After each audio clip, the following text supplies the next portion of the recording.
Tesla has just once again cut the prices of the Model 3 and the Model Y, this time by $2,000, and to some investors on Twitter, the sky seems to be falling. Look, price cuts sting, okay, I get that, and this quarter, Tesla is not going to make as much money as you thought they were going to make. I guess I just don't understand why people are surprised, because Elon has always said without FSD, Tesla is basically worth zero.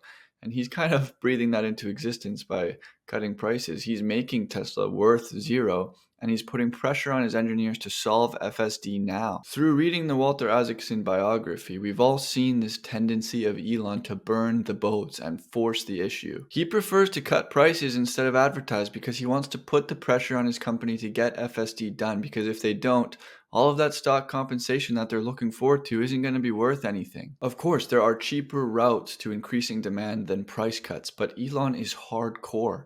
He takes drastic measures to ensure that the startup culture remains at Tesla, even though it's already been 15 years. If Tesla just sits back and advertises and tries to squeeze out every last dollar it can get at this price point, that does three things. The first thing is it allows competitors to catch up. The second thing is it maintains the narrative that EVs are luxury vehicles for rich people. And the third thing that it does is it de-incentivizes Tesla executives to continue to press the engineers and designers to drive costs down. EV adoption is actually slowing in the United States. It's flattening out at 7.1%. But how can you drive EV adoption if you're not making it more affordable for people to buy EVs? I get that educational advertising helps people understand EVs and it helps adoption. But look, people can't afford EVs right now. The interest rates are so high and most people finance their cars. So it's like affordability is the root of the problem. And here's what we know about Elon. Elon is all about speed. He doesn't want to go and write a Tesla ad and then pay a production company to shoot it and then pay a marketing company to market it and then hire a PR team. No, he's all about speed. He just says, drop the prices by $2,000 and he's instantly gratified. Job done. There is an idea, there is a place, an idea of the future that Elon wants to get to, and it's all about getting there as fast as possible. There was two stories from Isaacson's biography that I want to bring up to help you understand the way Elon manages companies. One was at SpaceX when Elon was so excited about the concept of the new Starship that he ordered the Falcon 9 heavy rocket program to be cancelled. Gwynne Shotwell, the president of SpaceX, ran in and told Elon that's not a good idea because of all the upcoming missions the Falcon 9 had and the contracts it needed to complete. Elon thinks so far into the future that sometimes what is working in the present becomes instantly obsolete in his mind. The design of the $25,000 car has taken so long because Elon didn't want a steering wheel or pedals in that car. He thought that if they produced that car with no steering wheel or pedals, it would actually speed up the regulation of robo-taxis in America. But it is Elon's propensity to make decisions that benefit Tesla in the long run rather than right now that make being a Tesla shareholder such a long-term play. By cutting prices, it's clear that their goal is to make as many Teslas as possible and get those Teslas out into the real world. Then buy as much compute as possible, then gather as much data from the cars that they put out into the real world, and then train that data to help these cars drive themselves and sell FSD subscriptions. This may sound impossible to some people, but Elon just burns his boats and forces the issue. He's got this incredible ability to inspire his engineers to do more than they even thought possible of themselves. And FSD is going to be the next great technological feat that Musk has solved and added to his resume, and I've got all my chips on the table. I'm betting that he is going to do it, and now some Wall Street analysts are even jumping on board with my belief. Morgan Stanley Adam Jonas this morning writes, in defense of robo-taxis, the adoption curve of autonomous cars will depend on a range of technological, legal, and even moral factors. But facts and events do change, and so too must an analyst's views. While many obstacles remain, we believe the robo-taxi will ultimately have its moment. Autonomous cars are no longer just the realm of science fiction. They are real and will be on roads sooner than you think.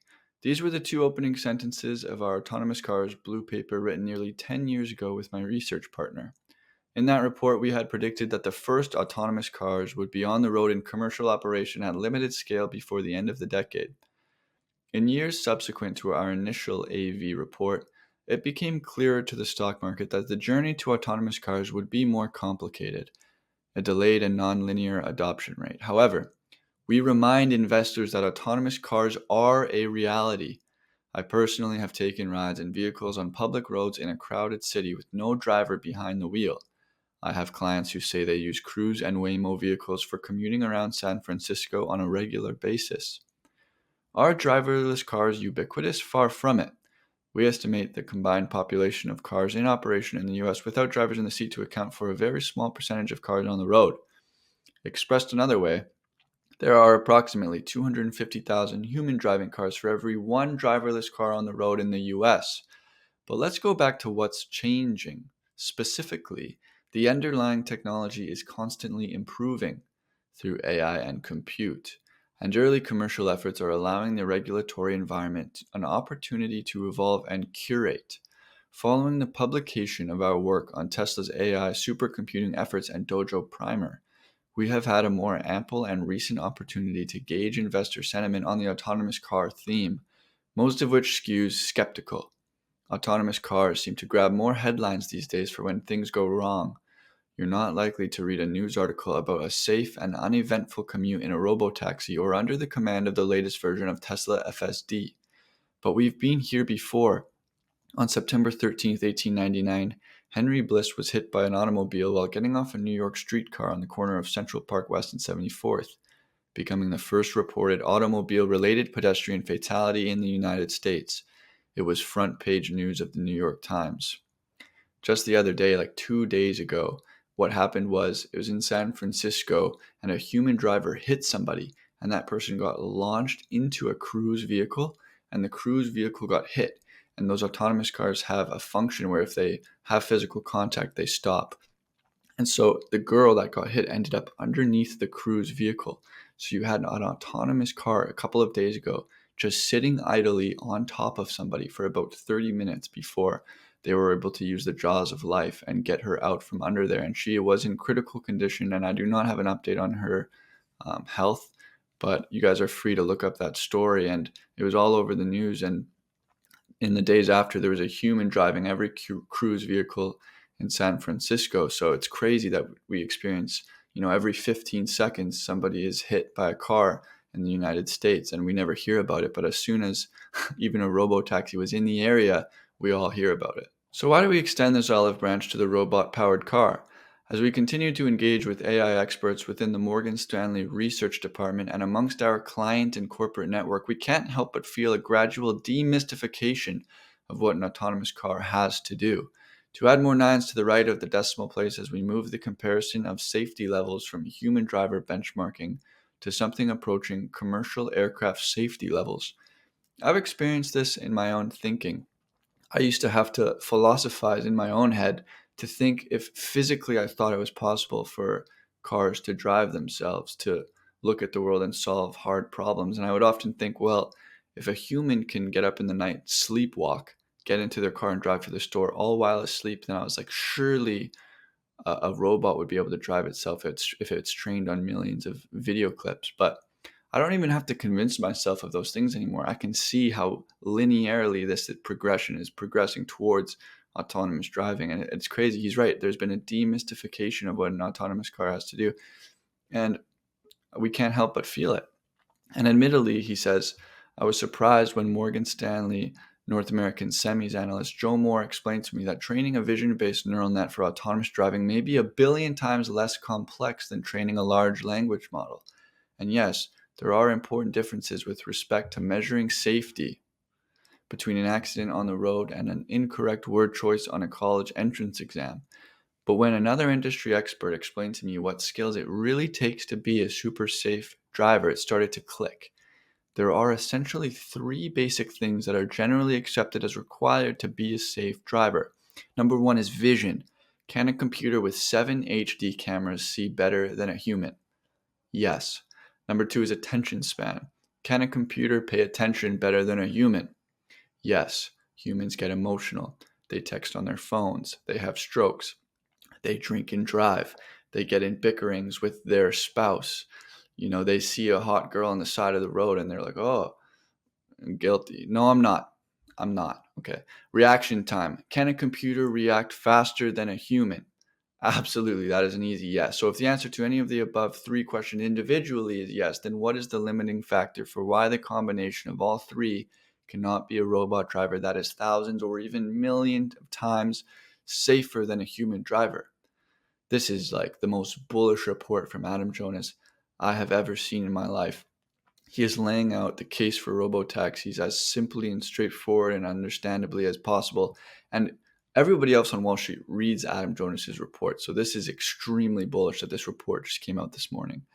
Now consider that the robo-taxi needs to perform 3 key physical outputs. Number 1 is steering wheel. Number 2 is accelerator angle. Number 3 is brake angle. The full story of the robotaxi will be told over decades. Autonomous car experts will point to far more advantages a robotaxi may have versus a human driver that can improve over time, including predictive analysis, vehicle-to-vehicle communication, and route planning. Autonomous safety experts will point out the lack of moral equivalency between a traffic fatality caused by a human versus a robot. In many ways, today's robotaxis need to be the toughest and the bravest. They must navigate city streets congested by human drivers following human rules with infrastructure designed for humans. This is why Tesla has the best approach. Roads are designed for humans. Humans drive using only vision. Tesla adopted a vision-only approach. This is how Elon operates all of his companies. He made Optimus to be human-like because everything, every interface, every factory is designed for humans to be working in it. If you make a robot that looks like an octopus or one of those dogs that Boston Dynamics makes, it's completely useless. Nothing is designed for a dog to be doing labor. Everything is designed for humans, so you need to make your systems like a human. Now let's keep reading. The robotaxi progeny of 2033 or 2043 will likely enjoy many advantages compared to the autonomous car pioneers of 2023. This is where the bleeding edge of AI learning comes into play.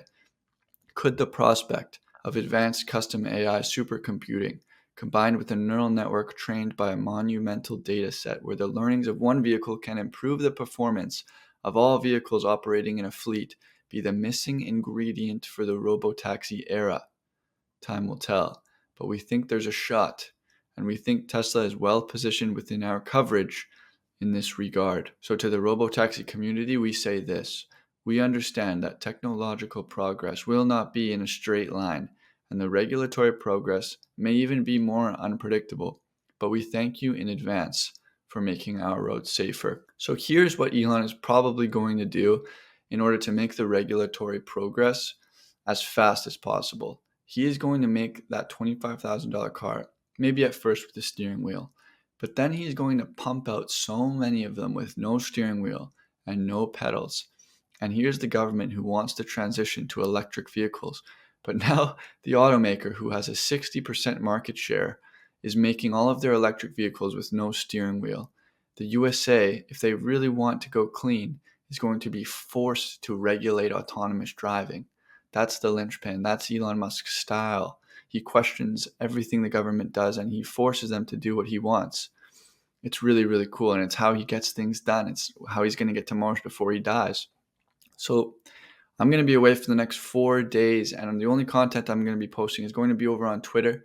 So make sure you're following me on there. And please leave your thoughts in the comments below. I want to facilitate discussion down there.